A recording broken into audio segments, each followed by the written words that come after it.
শুভ দুপুর বন্ধুরা, দেখো আমার সকাল সকাল রান্না করে ফেলেছি, তো দেখে ফেলেছে আগের ব্লগে। তো তারপরে এই ব্লগটা শুরু করলাম। তো এখানে ভাত ভাত হয়ে গেছে, আর আমি আলু সেদ্ধ দিয়েছিলাম, আলু সেদ্ধটা মেখে নিয়েছি, আর ডাল সেদ্ধ করেছিলাম, তো সেটাও মেখে নিয়েছি। এই যে আমার ছেলেকে খাইয়ে দিচ্ছি আর আমি খাচ্ছি। আর কালকের লোটে মাছ ছিল, ওটা দিয়েও আমি খাচ্ছি, কিন্তু ছেলেকে ওটা দিইনি। ছেলেকে আলু সিদ্ধ ডাল সিদ্ধ খাইয়ে দিচ্ছি। আরও ওই যে বক বক করছে, আর ক্যামেরার সামনে আসলেই শুধু শয়তানি করে। আর এদিকে তো ছেলেকে তেল মাখিয়ে দিয়েছি, আর আমি গরম জল বসিয়ে দিয়েছি, আর বাঁধাকপি হচ্ছে একদিকে। শীত পড়ে গেছে, তো শীতের মধ্যে আমি ছেলেকে 12টা থেকে 12:30টার মধ্যে স্নান করিয়ে দিই, আর গরমকালে যে কোনো দিন স্নান করাই।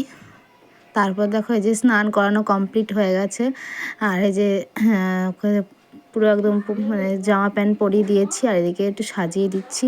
আর ও দেখো কীরকম শয়তানি করে, ক্যামেরার সামনে আসলে শুধু মুখ ভেঙায় শয়তানি করে, কিছুতেই আমাকে কাজলের টিপ বলো মানে মাথা আসতে কিছুতেই দেয় না, এত পরিমাণে দুষ্টুমি করে।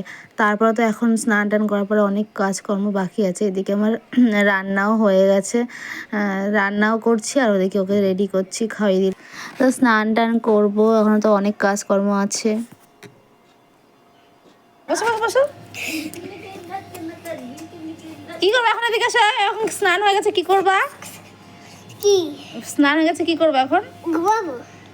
কি করবা? আর এখানে কি আছে দেখে দেখি, এখানে কি আছে?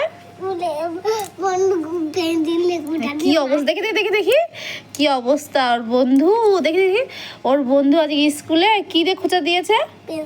পেন্সিল দিয়ে খোঁচা দিয়েছে, কি অবস্থা, কপালটা পুরো ফুলে গেছে।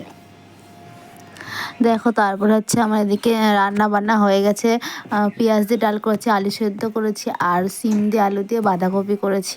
এদিকে তো আমার রান্না হয়ে গেছে, আর ঘর দোর পরিষ্কার করে বারান্দায় বারান্দাটা নিয়ে এসেছি, মানে ঘর ঝাড় দেওয়া হয়ে গেছে, আর বারান্দাটা পরিষ্কার করবো। তারপর তো অনেক কাজকর্ম আছে, তো আমি আমার কাজকর্ম করে নিই, তোমরা আমার ভিডিওটা দেখে নাও। শুভ দুপুর।